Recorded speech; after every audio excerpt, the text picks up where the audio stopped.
دلی میں بیٹھ کے، پٹنہ میں بیٹھ کے جہاں ان کی حکومتیں تھیں، اس خطے پہ حکمرانی نہیں کی. اگر وہاں موریہ تھے تو یہاں کشاند آئے ہوئے تھے، وہاں کوئی اور تھے تو یہاں ہند اور الیگزینڈر آیا ہوا تھا. یہ خطہ رہا ہی رہتا ہے. آپ نے ایک بہت بڑی حدیث ہے جس میں آپ نے مختلف علاقوں کی تباہی کا ذکر کرتے ہیں. بیضاء الخراب فی الارض، کہ زمین کے اندر تباہی پھیلے گی.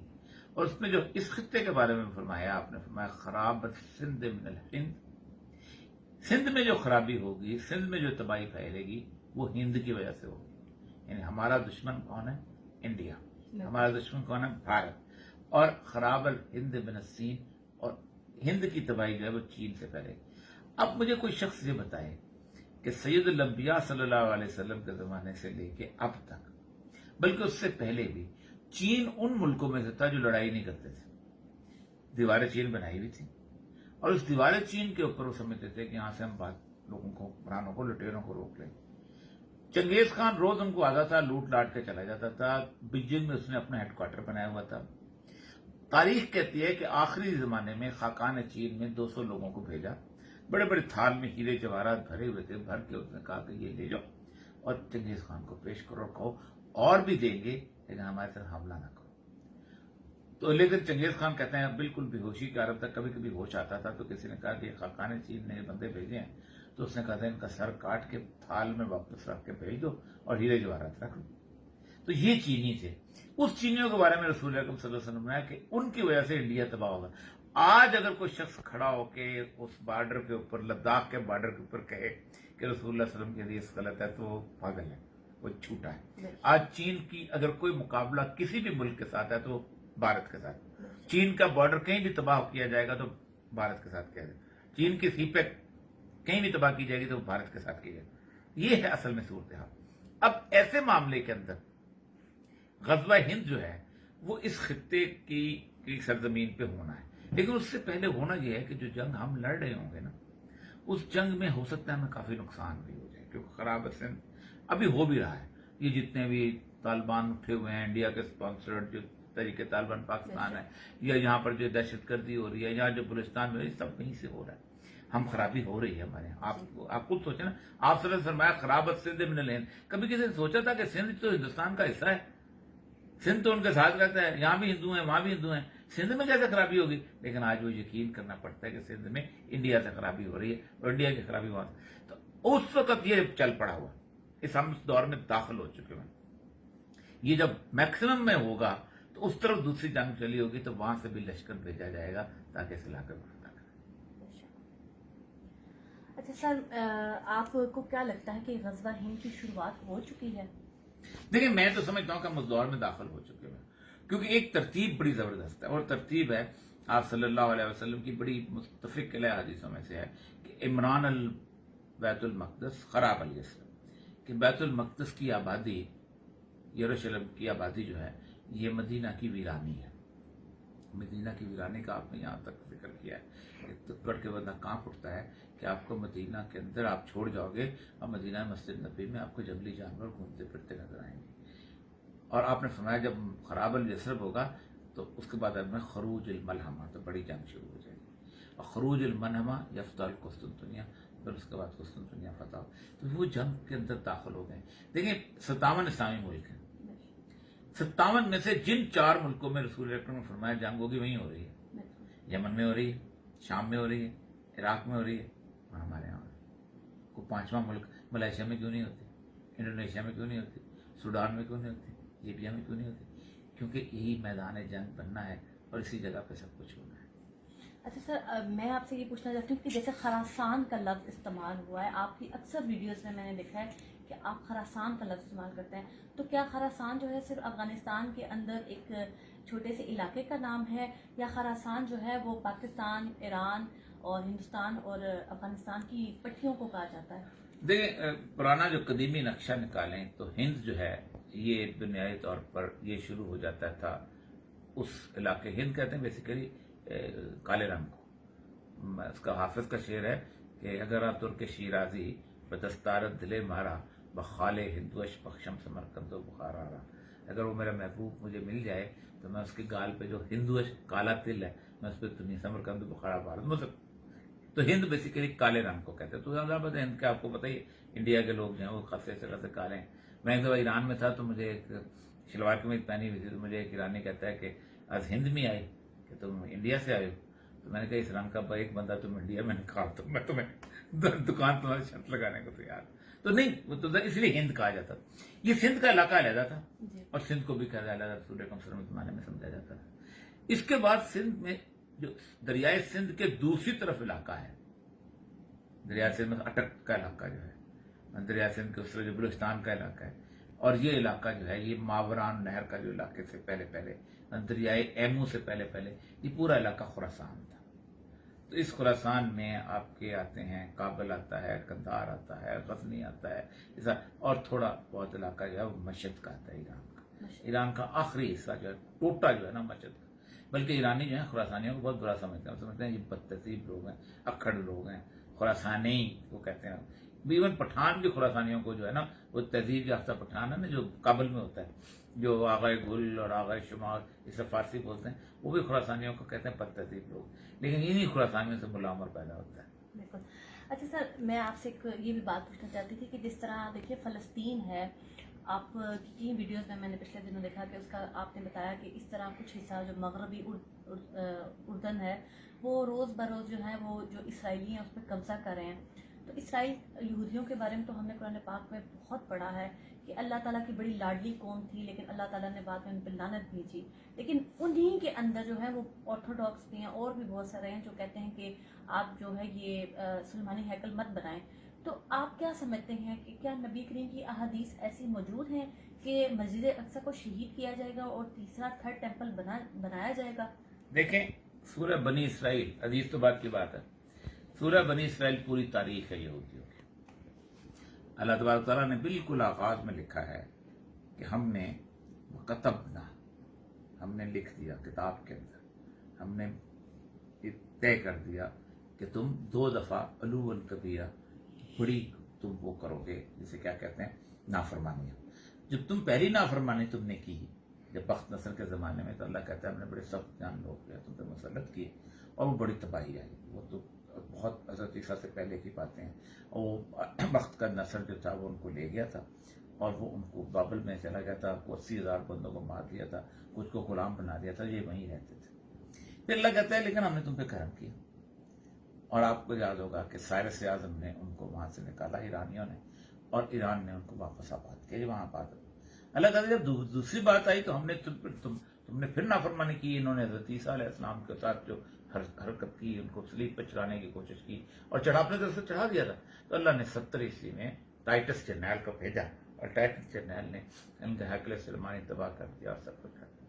اللہ کہتا ہے ہم نے تم پہ ایک عذاب مسلط کیا. اللہ فرماتے ہیں وَقَطَعْنَاهُمْ فِي الْأَرْضِ أُمَمًا, ہم نے تمہیں پوری دنیا میں تقسیم کر دیا. کوئی ادھر چلا گیا, کوئی ناروے چلا گیا, کوئی سویڈن چلا گیا, کوئی یورپ چلا گیا, کوئی انڈیا آ گیا, کوئی نائجیریا. اب اللہ کہتا ہے کہ آخر میں پتہ ہے کیا کروں میں, جینا بکم لفیفا, جب آخری وقت آئے گا نا میں تمہیں دوبارہ اکٹھا کر لوں گا. اب یہ دوبارہ اللہ کے حکم سے اکٹھے ہو گئے پوری دنیا سے. اور پھر ہوگا یہ کہ ان پر حضرت عیسیٰ جو ہے وہ بھیجے جائیں گے, تاکہ وہ جو اصل میں ہوتا ہے کہ جو بھی کسی پیغمبر کو قتل کرنے کی کوشش کرتے ہیں, رسول کو, اللہ کا عذاب آتا ہے. یہودیوں کے ساتھ یہ ہوا ہے کہ انہوں نے حضرت عیسیٰ کو قتل کرنے کی کوشش کی, اللہ نے عذاب جو ہے وہ آخر وقت تک سسپینڈ کر دیا, ان کو اوپر لے گئے. اب جب وہ واپس آئیں گے تو جب دوبارہ پیش ہوگا کہ اب تو آ گیا, اب تم مانتے ہو کہ نہیں مانتے ہو. اب کچھ اللہ فرماتے ہیں کچھ ماننے کے کافی, کچھ نہیں مانیں گے. تو یہاں پر قرآن کہتا ہے بہت کمال بات ہے کہ ان اتم ادنا, اب تم نے کیا نا تو ہم پہلے والا حشر کریں گے تمہارے ساتھ. تو وہ حشر ہونے کے لیے اکٹھے ہوئے ہیں, وہ بنا لیں گے. پہلے ہمیں مال کی سزا ملنی ہے. اور یہ جو لڑائی ہونی ہے نا, اس میں نہ عرب ہونے ہیں نہ ایرانی ہونے ہیں. رسول اکرم صلی اللہ علیہ وسلم نے فرمایا کہ ویل للعرب من شر قد اقترب, ایک فتنہ جو کہ بہت قریب آ چکا ہے. بلکہ فرمایا کہ ایک عورت جو ہے وہ ایک جوتا دیکھے گی اور اس کو اندازہ ہوگا کہ یہ کسی قریشی کا جوتا ہے, لیکن قریشی دنیا میں موجود نہیں ہوگا. اور پھر آپ نے جو مشہور حدیث ہے کہ پہلا جو لشکر جو ہے وہ تباہ ہوگا, پہلی جو قوم تباہ ہوگی وہ فارس کی قوم ہوگی اور پھر عرب تباہ ہوں گے. تو یہ بھی جو ایران اور سعودی عرب کی جو لڑائی چل رہی ہے, اس میں دونوں جو ہے نا یہ پہلوان جو ہیں دونوں مر جائیں گے تھک تکا. یعنی کہ اجمیوں کے لیے بشارت ہے، لیکن یہ صرف سمجھنے کی بات ہے. تو میں آج اولیاء جان مقبول صاحب کے اور میرے خیال سے ڈاکٹر اسرار کے میں نے بہت زیادہ جو ویڈیو کلپس ہیں ان کے خطابات جو ہیں، ان کے خطبات جو ہیں وہ سنے ہیں. تو میں آپ تمام لوگوں سے یہ کہوں گی کہ دیکھیں جس طرح غزوہ ہند کے بارے میں اور آخری جو جنگ ہونی ہے اس کے بارے میں ہمیں اس طرح کے جو لوگ ہیں وہ ہمیں اب انفارمیشن دیتے ہیں، جبکہ 1400 سال پہلے ہی اللہ تعالیٰ نے قرآن پاک میں ایک ایک لفظ جو ہے وہ ہمیں بتا دیا ہے. میرے خیال سے ہم سب کو اب اپنا قبلہ درست کرنے کی ضرورت ہے. جزاک اللہ. اولیاء جان مقبول صاحب، آپ کا بہت تجربہ ہے، آپ نے دنیا دیکھی ہوئی ہے اور آپ نے بہت زیادہ جو ہے وہ مطالعہ کیا ہوا ہے. میرا سوال آپ سے یہ ہے کہ آپ اپنے تجربے سے اور اپنے علم سے بتائیں کہ ایسی کیا وجوہات ہیں کہ آج 72 سال ہو چکے ہیں کہ کشمیری بھی کئی حصوں میں تقسیم ہو گئے ہیں، چاہے وہ آزاد ریاست میں ہیں، چاہے مقبوضہ کشمیر میں، لداخ میں، یا چاہے گلگت بلتستان میں. آج آپ جانتے ہیں کہ گلگت بلتستان کو شور ڈالا جا رہا ہے کہ اس کو صوبہ بنایا جائے نہ بنایا جائے، لیکن 72 سال گزر چکے ہیں. ہماری جو یونائٹڈ نیشن کی قراردادیں ہیں وہ صرف ردی کی ٹوکری میں جس طرح پڑی ہوں ویسی ہیں، کوئی ان پہ عمل درآمد نہیں ہو رہا، رائے شماری نہیں کی جا رہی. آپ کیا سمجھتے ہیں 1947 سے لے کے ابھی تک جو ہے وہ کشمیر کیوں آزاد نہیں ہو رہا؟ اس میں کس کی غلطی ہے؟ پاکستان کی، ہندوستان کی، شملہ ایگریمنٹ کی، یا یونائٹڈ نیشن کی، یا کشمیریوں کی خود کی؟ ہم سب کی غلطی، بہت بڑی غلطی. اس کی بنیادی وجہ یہ ہے کہ ہم نے تصور ہی غلط پہلے دن سے اس کا کشمیر کا رکھا ہے. ہم نے اس کو ایک قومیت کی جنگ بنایا ہے، ہم نے اس کو اللہ اس کے رسول کی جنگ نہیں بنایا.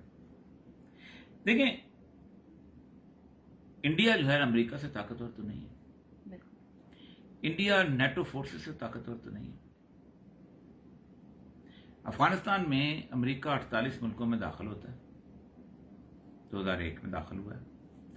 آج صورتحال یہ ہے کہ بھاگ رہا ہے. بے شک، اس میں کوئی شک نہیں ہے. افغانوں کے پاس ایٹم بم نہیں ہے، بالکل F-16 نہیں ہے، F-35 نہیں ہے، ہومی ٹینک نہیں ہے، ٹیکنالوجی نہیں. کیا وجہ ہے؟ بنیادی طور پہ انہوں نے ایک پہلے دن سے یہ تصور بنایا تھا کہ ہم نے اس سرزمین کے لیے جنگ نہیں کرنی، بلکہ اگر یہ سرزمین ہمیں مل جائے تو یہاں اللہ کے دین کے نفاذ کے لیے جنگ کرنی. ہم نے کشمیر کو بنایا ایک قومی دائرہ کار. یہ پاکستان کی بنیادی روح کے خلاف ہے. پاکستان جو تھا یہ قومیت کے نعرے سے مختلف تھا. دنیا میں کم از کم 200 سال سے ایک علم مجھے اور آپ کو پڑھایا جا رہا تھا کتابوں میں کہ قومیں 4 چیزوں سے بنتی ہیں: رنگ سے بنتی ہیں، زبان سے بنتی ہیں، علاقے سے بنتی ہیں، اور نسل سے بنتی ہیں. یہ بنایا جاتا. میں جس وقت بنا رہا تھا پاکستان تو پوری دنیا اسی بنیاد پہ تقسیم ہو رہی تھی. مصری کہتے تھے ہم مصری ہیں، فرعون کے اولاد میں سے ہیں، کہا تمہارا ملک تمہیں دے دیتے. شام والوں نے کہا ہم تو پرانے شامی ہیں، ہم تو اسرانی بولا کرتے تھے، انہیں دے دیا. عراق والوں نے کہا ہم تو بابل و نینوا والے ہیں، ہمیں دے دو، دے دیے. ساروں کو انہوں نے ان کے رنگ، نسل، زبان کی بنیاد پہ دے دیا. جب میری باری آئی نا، میری پاکستان بننے، تو میں نے کہا میں محمد حسین چیمہ ہوں، یہ ارجن داس چیمہ. ہم ساگ ایک طرح کا کھاتے ہیں، ہم بنگڑا ایک طرح کا ڈالتے ہیں، ہم ہیرے ایک طرح کی گاتے ہیں. ہمارے گھر کے اندر لوگوں کی رسم و رواج میرا بھائی نہیں ہے. کیوں نہیں ہے؟ کیونکہ لا الہ الا اللہ محمد رسول اللہ کی کہتے. ہم نے بابا اجداد کی قبریں چھوڑی، ہم نے اپنے گھر چھوڑے، اپنے سب کچھ چھوڑے، ہم نے ایک علیحدہ ملک بنایا. لوگ کہتے ہیں کہ یہ ملک جو ہے یہ پنجابیوں، بلوچوں، سندھیوں اور پٹھانوں نے مل کے بنایا. جھوٹ بولتے ہیں. میں نے پنجابیوں نے سے انکار کیا تھا تو یہ ملک بنا تھا، ورنہ میرے ساتھ 2 کروڑ پنجابی ادھر بیٹھے ہوں. میں نے پٹھانوں سے انکار کیا تھا ورنہ پورا افغانستان پٹھانوں کا ہے. میں نے بلوچوں سے انکار کیا تھا ورنہ 40 لاکھ بلوچ تو ایران میں بھی ہیں. اس طرح میں نے سندھیوں سے انکار کیا تھا ورنہ آدھا راجستھان جو سندھیوں. تو ہم ایک کلمے کی بنیاد پہ ہم اس پہ چلے تھے. لیکن ہم نے کشمیر کی جنگ کیا کی؟ ہم نے کہا نہیں، ایک کشمیری قوم کی جنگ ہے. قوم کی جنگ میں پھر نصرت ہم سے چھین کے ملک بنایا اللہ کے نام پہ. ہم اگر یہ کہتے کہ کشمیر کو ہم وہ جو علی کی لائن نہ لگا تھا پاکستان سے رشتہ کیا، لا الہ الا اللہ، ہم اس کی بنیاد پہ نہیں لڑے. ہم نے کہا کہ نہیں، یہ تو باؤنڈریز ہیں، یہ تو انفنش ایجنڈا ہے. یہ تو یونائٹڈ نیشن نے، آپ مجھے بتائیں، یونائٹڈ نیشن کو 1945 سے لے کے اس نے کسی ایک ملک کو آزادی دلائی؟ آج 76 ایئر ہو چکے ہیں. کسی ایسٹ تیمور، آسٹریلیا کی فورسز داخل ہوئی، اس نے کرائی. ٹھیک، اس کے بعد دارفور امریکہ داخل ہو اس نے کرے، بوسنیا امریکی جہاز آئے تو اس نے داخل کر آزادی دلائی. کوئی ایک ملک بتائیں. اقوام متحدہ کی قرارداد ڈبیٹنگ سوسائٹی ہے. اصل مسئلہ یہ ہے کہ بنیادی طور پر کوئی اور راستہ نہیں. گزشتہ 50 سال سے جتنی بھی جنگیں لڑی گئی ہیں وہ فوج نے نہیں لڑی، وہ پراکسی سے لڑی گئی ہیں اور پراکسی نے جیتی. ویتنام کی جنگ پراکسی سے جیتی گئی، ملک فتح کیا انہوں نے، امریکہ کو بھگایا. افغانستان کی جنگ پراکسی سے جیتی گئی. کوئی مجھے بتائیں جس ملک نے آزادی لی ہو اس نے فوج، کیونکہ فوج جب لڑنی شروع ہوتی ہے 2 دن کے بعد عالمی طاقتیں آ کے بیٹھ جاتی ہیں سیز فائر کرو. اور پاکستان اور انڈیا تو اب اس قسم کی صورتحال میں آ گئے ہیں، ہم کبھی جنگ کر ہی نہیں سکتے، اس لیے کہ ہم ایٹامک پاور ہیں. اور ایٹامک پاور کا مطلب یہ ہوتا ہے کہ اگر 25 بم ہم نے چلا دیے چھوٹے چھوٹے اور 25 انہوں نے چلا دیے چھوٹے چھوٹے بھی چلا دیے تو 50 بموں سے حالت یہ ہوگی کہ پوری دنیا کے اندر ایک عجیب و غریب قسم کی جسے کہتے ہیں ونٹر، نیوکلیر ونٹر آ جائے گی. ایک دھواں اسموگ چھا جائے گی جو 20 سال تک رہے گی. اور 20 سال تک سورج کی روشنی نہ کیلیفورنیا کو ملے گی، نہ واشنگٹن کو ملے گی، نہ لندن کو ملے گی، نہ بیجنگ کو ملے گی. اور ہماری فصلیں جو ہیں صرف 25% پکیں گی جس سے قحط آ جائے گا. تو ہمیں کون جنگ کرنے دے گا؟ تو جنگ جو ہے وہ بیسیکلی وہیں پر ہی ہوگی اور انڈیا کے اندر ہوگی. اور انڈیا کے مسلمانوں نے، کشمیری جو تھے وہ جو ذاکر موسیٰ اور وانی اور یہ کہا کرتے تھے، میری بہت تفصیل سے ان سے کب کے وہ کہتے تھے جب تک انڈیا کا مسلمان ہمارے ساتھ کھڑا نہیں ہوگا ہم جنگ نہیں جیت سکتے. 22 کروڑ مسلمان تھا، گالی نکالتے تھے کشمیر کو کہ ہمیں جناب انہوں نے تباہ خراب کر دیا ہے، ہمارا امیج تباہ کر دیا. آج کشمیریوں کے ساتھ ہے کیونکہ آج کٹ لگ رہی ہے CA/NRC کے بعد. جی ہاں، اس سے پہلے ہی شروع ہو گئے تھے. جس وقت لنچنگ شروع ہوئی ہے، جن لوگ گوشت کھانے میں مارنا شروع تب ان کو پتا چل گیا. اب دیکھیں نا، 2 قومی نظریہ جو ہے سب سے پہلے اس برصغیر پاک و ہند نے 1920 میں گولوارکر اور ساورکر نے پیر بنایا تھا. جو ہندوتوا کتاب ہے اس میں یہی لکھا کہ یہ زمین جو ہے یہ بنیادی طور پر دیوتاؤں کی سرزمین ہے. ہند کی جو سرزمین ہے اس سرزمین کے اوپر کسی اور کو رہنے کا حق حاصل نہیں. جو نیٹو قومیں ہیں وہ دوبارہ ہندو ہو جائیں اور جو باہر سے آئے ہوئے ہیں وہ سارے سعودی عرب چلے جائیں یا ایران چلے جائیں، جہاں جہاں سے آئے تھے وہاں چلے جائیں، کیونکہ وہ بھرشٹ کیا انہوں نے زمین کو ناپاک کیا. آپ کو اندازہ ہو رہا ہے؟ اس کا مطلب یہ ہے کہ اب جو جنگ ہونی ہے، جو کشمیر کی آزادی کی جنگ ہونی ہے، وہ پاکستان انڈیا تک محدود نہیں ہوگی. وہ ایک عالمی جنگ ہوگی جس کے اندر دنیا کا ہر مسلمان شریک ہوگا اور وہ پھر کشمیر کو آزادی دلائے گا. صرف کشمیر کو نہیں، انڈیا کے 22 کروڑ مسلمانوں کو بھی آزادی دلائے گا. آخر میں صرف اتنا کہوں گی کہ جس طرح آج اولیاء جان مقبول صاحب نے جہاد کی بات کی، غزوہ ہند کی بات کی، اور انہوں نے کشمیریوں کو ایک راستہ دکھایا کہ آپ کبھی بھی یونائٹڈ نیشن کو آج 76 ایئر بنے ہوئے ہو چکا ہے، لیکن میرا خیال سے کہ آپ جن قراردادوں کی باتیں کرتے ہیں وہ صرف اور صرف ریٹن، آپ ان کو پیپر کہہ سکتے ہیں، وہ آپ کی رائے شماری جو میں اپنے تجربے سے بھی کہتی ہوں، جیسے میں کشمیری ہوں اور میں بہت لوگوں کو ملتی ہوں، مجھے نہیں لگتا کہ 50 سالوں میں کشمیریوں کو رائے شماری کا حق دیا گیا ہو. آج اگر ہم لوگوں نے کشمیر کو آزاد کروانا ہے، سب سے پہلے ہم بحیثیت مسلمان جو ہیں وہ متحد ہوں، کیونکہ مسلمانوں کی بیٹیوں کی وہاں پہ عزتیں لوٹی جا رہی ہیں، نہ تو کسی کشمیری پنڈت کی، نہ وہاں پہ کسی بدھسٹ کی، اور نہ ہی وہاں پہ کسی کرسچن کی، اور نہ ہی کسی ہندو کی. تو آپ سمجھ لیں کہ اگر آپ مسلمان ہیں اور نبی کریم سے محبت کرتے ہیں تو آپ کو کون سا راستہ اختیار کرنا ہے. آپ نے کیا ان لوگوں کا پلو پکڑے رکھنا ہے جن پہ اللہ نے لعنت بھیجی ہوئی ہے، اور یا پھر آپ نے ان لوگوں کا پلو پکڑنا ہے جن پہ نبی کریم صلی اللہ علیہ وسلم کی خاص نظر کرم ہے. اور وہ آپ دیکھ سکتے ہیں افغانستان کے جیسے لوگوں نے آج فتح حاصل کی. آپ کو بھی انہی کا راستہ اپنانا پڑے گا، تبھی آپ کشمیر کو آزاد کروا سکیں گے، ورنہ باقی سب باتیں بے ایمانی ہیں. شکریہ، جزاک اللہ.